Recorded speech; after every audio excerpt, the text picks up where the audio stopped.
Olá, bem-vindo ao R3D2.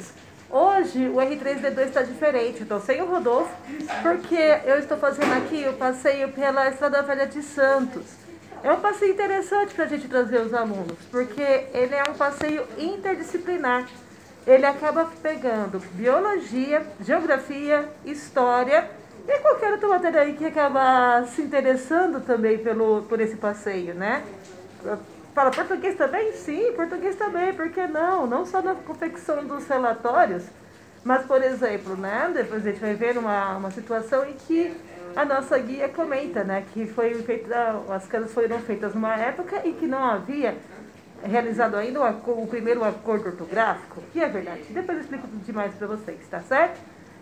E hoje, por não ter o Rodolfo, eu vou estar em companhia do professor Fábio Garcia, lá do Projeto do Suetonio, e a nossa guia, a Rafaela Amaral, vai nos ajudar também nas explicações. Tá certo, gente? Espero que vocês aproveitem aí o passeio. Oi, pessoal, beleza? Olha só que legal. Aqui, essa pedra marcava a divisa entre Santos, que hoje é Cubatão, e São Bernardo do Campo. E tem aqui a fronteira entre as duas regiões. E o que é legal é verificar que era Santos antes. Aliás, era Santos antes, não Cubatão. Show de bola, né? De 1926 e ela é uma represa artificial. Ela não era esse lagão como é hoje, ela era laguinhos separados, é por isso que tem essas ilhotinhas no meio dela. E aí a Borden fez a represagem da água para poder usar para fazer a eletricidade, né? Eletricidade, perdão, para passar pela usina. Ali, naquelas boias azuis, é onde tem os canos que a água desce para passar pelas turbinas para gerar energia elétrica para toda a baixada. E aí, após a água passar pelas turbinas e passar pelo processo para produzir energia, essa água é mandada para a Sabesp para fazer abastecimento de água também para a baixada. Muito bom. Uma coisa interessante também, além da cidade de Cubatão não ter sido feita para ser uma cidade, é que quando as indústrias poluíam, estava tendo a alta taxa de poluição, né, que foi considerado o Vale da Morte, uma grande parte da vegetação da serra foi degradada devido à poluição, devido à quantidade de gases atmosféricos poluentes que eram eliminados, né? E aí foi feito um plano de restauro de vegetação, onde eles vieram com aviões jogando sementes por toda a serra, sementes de espécies nativas para poder ocorrer o reflorestamento e a recuperação da mata nativa, para evitar o deslizamento que já estava ocorrendo, né? E uma das espécies é o manacá da serra, que não é no momento época dele tá florindo, mas ele nasce branco, fica violeta, assim, um rosado meio violeta e morre roxo. Muito show! Mostrando direitinho aqui para vocês. Olha lá. A parte de indústria. Ele nasce uma florzinha, que agora não vai ter nenhuma para comparar. Uma florzinha toda branquinha, ele vai criar. O que é legal dessa viagem nós descobrimos informações que a gente nunca se atentou.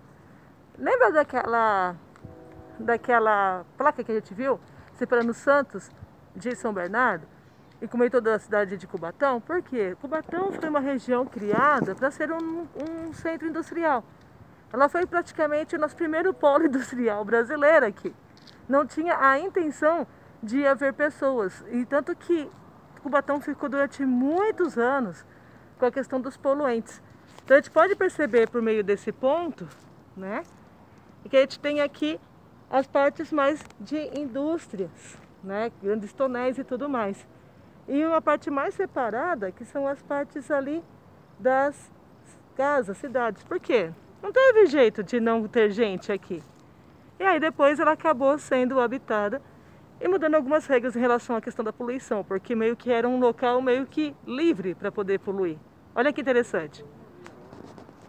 Monumento que vocês vão se deparar, monumento que eu falo de estrutura, de casa, que é o Pouso de Paranapiacaba. Mais para frente vocês vão ver o Rancho da Maioridade. Maioridade, leva esse nome, que depois o monitor de lá vai explicar o porquê leva esse nome, tá? pouso, quando a gente fala pouso, o pessoal já associa, é pousada, hotel, alguma coisa. Não. O pouso aqui é no intuito de dar suporte ao viajante que passasse pela estrada. Hoje a gente está vendo bonitinha, no concreto armado, mas nem sempre foi assim. Inclusive teve outros nomes.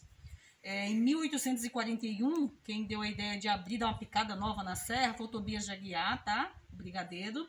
E era de chão batido, de terra, e levou o nome de Estrada da Maioridade. Passado-se um tempo, mudou para a Estrada do Vergueiro. O senador José Vergueiro pegou a concessão da via, fez melhorias, ampliou, iluminação, canaletas para o bom escoamento da água, já que aqui é uma região de serra, chove bastante. E só veio chamar Estrada Velha de Santos, ou Rodovia Caminhos do Mar, como era até hoje, em 1922, ali no cantinho da casa, tá? O Washington Luiz, que era o presidente de estado, mesmo a nomenclatura que o governador, que hoje é pra gente o Dória, era ele na época, mandou construir as casas, tá, para dar suporte ao viajante e ao mesmo tempo homenagear a nossa independência do Brasil. Quando que é a independência do Brasil? 7 de setembro de 1822, 100 anos depois, construiu a casa também para fazer homenagem, tá? Então, o pouso nesse sentido. Já Paranapiacaba, o pessoal ouve muito, linguagem tupi-guarani, que é muito comum, quem que habitava aqui, né, a nossa colonização, os indígenas, era o povo que andava por essa região. Na linguagem deles, Paranapiacaba é local alto, onde a gente consegue avistar o mar. É que a casa está fechada para restauro, né? Mas não se preocupe que logo ali na frente vai ter uma curvinha do UOL bem bacana, vocês conseguem ver o mar, se não tiver neblina, deixa bem claro, né? De repente a neblina está lá, de nada falando que dá para ver e não dá. Então, a gente está a uma certa altitude em relação ao nível do mar, a gente consegue ver o mar em algumas cidades do nosso litoral, Santos, São Vicente, Cubatão, né? Já estamos inclusive no município de Cubatão, o Paranapiacaba é por conta disso. A parte arquitetônica, quem teve a concessão de todos os monumentos aqui do Caminhos do Mar é o Vitor do Bugre, nem sei se estou falando a pronúncia correta, é um francês que trabalhava em parceria com José Vaz Rodrigues, é um artista plástico brasileiro. Então esses azulejos, não só dessa casa, dos outros monumentos que vocês vão passar, vão ver, feito por brasileiro. Era feito em ateliês, depois vinha e colocado aqui. Mas é igualzinho os de Portugal. Sim, porque é inspirado na nossa colonização. Então tudo, até os pináculos, a parte arquitetônica no geral, tudo inspirado em Portugal. A gente tem um mapinha ali com a malha rodoviária do estado de São Paulo, porque o Washington Luiz, né, que era o governador mentor das casas, ele era um aficionado por estradas de rodagem. Então, para ele, abrir estradas de rodagem era mais do que suficiente. Ela é de 23, algumas cidades está com uma escrita diferente, 2L, 2S, PH, não tinha o acordo ortográfico ainda naquela época, tá? Deixa eu ver o que mais que eu tenho para falar. E a cereja do bolo. Vocês já ouviram falar do Dom Pedro, da Marquesa, que eles se encontravam nessa casa? Sim. E aí, é verdade ou é mentira? É mentira. É mito ou é verdade? O que vocês acham? Me enganaram por muitos anos falando isso. Já te contaram? Pois é. Poxa vida, tu já Não foi eu. Foi meu professor. Então, eu falo, cadê? Eu falo, mata a cobra e mostra o pau. Vamos lá. A casa, que ano que eu falei que foi construída? Vamos lá, essas pegadas, a história aí. Ela veio em 1922. A Marquesa faleceu em 1867. Então, as datas históricas já não batem. Ela faleceu antes mesmo da casa estar construída, né? Então, esse negócio de, era a casa desse... Não existe. Quando vocês ouviram essa história, não é assim. Pesquisa, joga no Google, nunca mulher morrer. Vê o ano de construção, já vai matar, né? Que não foi aqui nessa casa. Deixa eu ver o que mais que eu tenho para contar dela. Bom, eu vou falar bem sucintamente. O intuito de dar suporte, a gente tem uma pecinha ali, tá vendo? Tinha torneira, chapadinha. Para colocar água. Aqui passou Dom Pedro II a cavalo, em 1841. Depois vieram os carros, quando os primeiros montadores começaram a vir para o Brasil. Só que os carros antigamente, a gente já sabe que tinha um monte de BO, né? De arrefecimento, para subir isso aqui era uma guerra. Então, o que acontece? Aqui funcionou um restaurante, o pessoal parava aqui, almoçava, aproveitava, colocava ali no radiador, esperava a temperatura baixar para aguentar subir a viagem. Desceu, subiu. A primeira estrada do Brasil que ligava São Paulo ao litoral. Hoje a gente tem rodovia dos Imigrantes, Anchieta, mas antigamente era só por aqui. Até a segunda da Imigrantes era por aqui. O fluxo de carros parou em 1985, tá? Aí hoje fica só para passeio, uso público que é o que vocês estão fazendo, tá bom? Legal. Alguma dúvida, querem fazer alguma pergunta? Fiquem à vontade.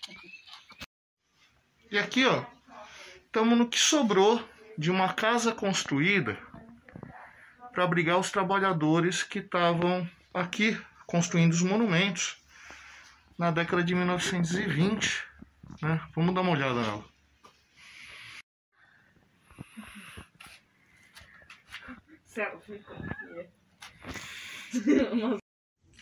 Estamos saindo agora da Estrada Velha para pegar um trecho da Calçada do Lorena.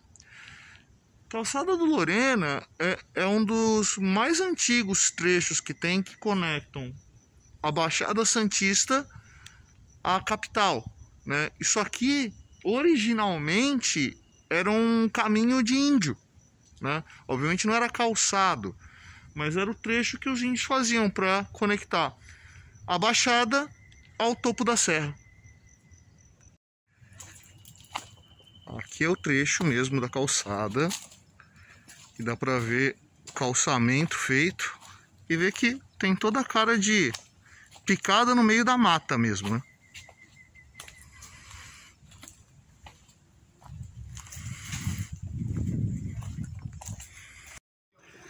E aqui a gente está no finalzinho da Calçada do Lorena, pelo menos do trecho que dá para transitar, né?